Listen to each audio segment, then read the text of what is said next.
Hi guys, Radhe Radhe. मेरे YouTube channel पूजा भक्ति blog में आपका स्वागत है। तो आज मैं आपको बताऊंगी कि एकादशी के व्रत में हमें क्या नहीं करना चाहिए और क्या क्या करना चाहिए। तो एकादशी के दिन हमें क्या नहीं करना चाहिए, नहीं तो हो सकता है हमारा बहुत बड़ा नुकसान। इससे पहले मेरे चैनल को सब्सक्राइब करें और वीडियो को लाइक करें और कमेंट में राधे राधे ज़रूर लिखें। और मेरी वीडियो को बिल्कुल भी स्किप ना करें, पूरा एंड तक देखें, क्योंकि हो सकता है आपको बहुत भारी नुकसान। इसलिए मैं आज आपको बताऊंगी एकादशी के व्रत में हमें क्या नहीं करना चाहिए, एकादशी के दिन हमें क्या नहीं करना चाहिए। तो मैं बताती हूँ। एकादशी के दिन पहला नियम, एकादशी के दिन हमें बाल नहीं धोने चाहिए, क्योंकि बाल धोने से हो सकता है हमें बहुत बड़ा नुकसान। और एकादशी के दिन हमें बाल भी नहीं काटने चाहिए, क्योंकि बाल तोड़ना भी वर्जित माना गया है अपने सर के। इसलिए एकादशी के एक दिन पहले ही हम बालों को धो के और चोटी बना लें। दूसरा नियम, एकादशी के दिन हमें तुलसी में जल अर्पित नहीं करना चाहिए, क्योंकि तुलसी में जल अर्पित करने से हमें हो सकता है नुकसान, क्योंकि इस दिन एकादशी के दिन तुलसी माता भी व्रत रखती हैं। और रविवार के दिन भी हमें तुलसी में जल अर्पित नहीं करना चाहिए, क्योंकि रविवार के दिन भी तुलसी माता भगवान विष्णु के लिए निर्जल व्रत करती हैं। इसलिए हमें तुलसी में जल अर्पित नहीं करना चाहिए एकादशी के दिन। हमारा तीसरा नियम, एकादशी के दिन हमें किसी भी वृक्ष की और तुलसी की पत्ती नहीं तोड़नी चाहिए। हमें किसी भी वृक्ष की पत्ती नहीं तोड़नी चाहिए, क्योंकि हो सकता है हमें बहुत भारी नुकसान। चौथा नियम, एकादशी के दिन हमें चावल नहीं खाने चाहिए, चावल खाना वर्जित माना गया है। और एकादशी के दिन हमें मसूर की दाल नहीं खानी चाहिए, ये भी वर्जित मानी गई है। एकादशी के दिन हमें मांसाहार भोजन नहीं करना चाहिए, ये भी वर्जित है। एकादशी के दिन हमें प्याज, लहसुन, अंडे ये आदि तामसिक भोजन का प्रयोग नहीं करना चाहिए।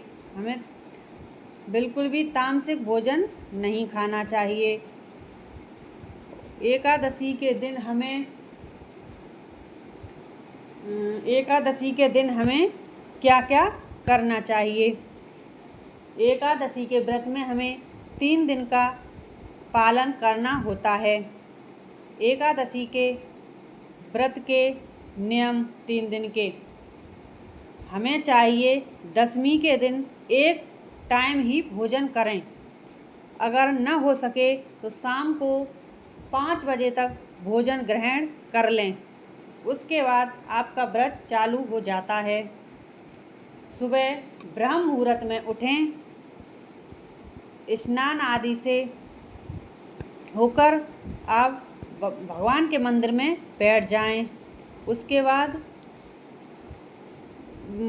भगवान विष्णु की पूजा करें, एकादशी व्रत की कथा पढ़ें और आरती पढ़ें।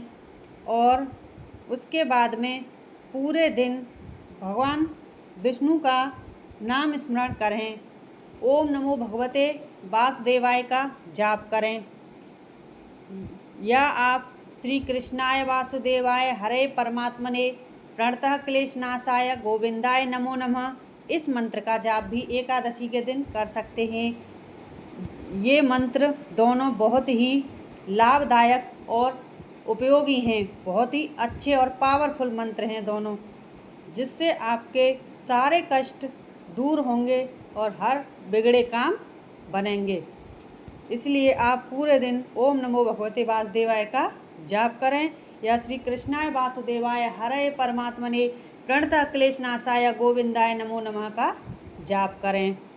उसके बाद दिन में सोना नहीं चाहिए। व्रत वाले दिन हमें सायंकाल को फिर हम भगवान विष्णु की, कृष्ण कन्हैया लाल की, अपने लड्डू गोपाल की आरती करें।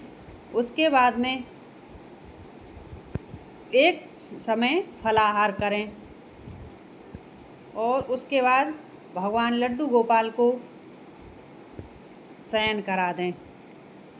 रात्रि में फिर संकीर्तन करें आप। उसके बाद सोएं। अगले दिन उठें, स्नान आदि करके भगवान विष्णु की उसी तरह पूजा करें।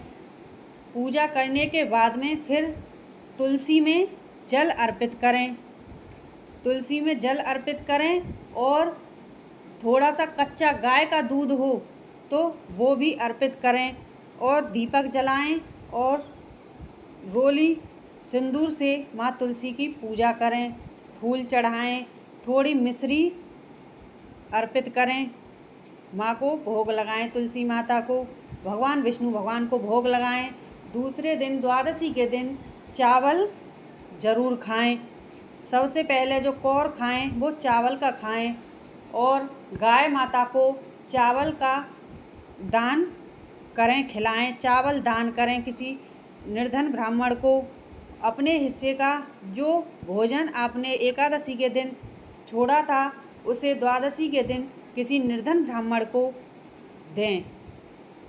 और एकादशी के व्रत में इन 3 दिन के नियमों का पालन आप जरूर करें। और सबसे बड़ी और सबसे अहम बात, ब्रह्मचर्य का पालन करें 3 दिन, तब ये एकादशी का व्रत पूरा माना जाता है।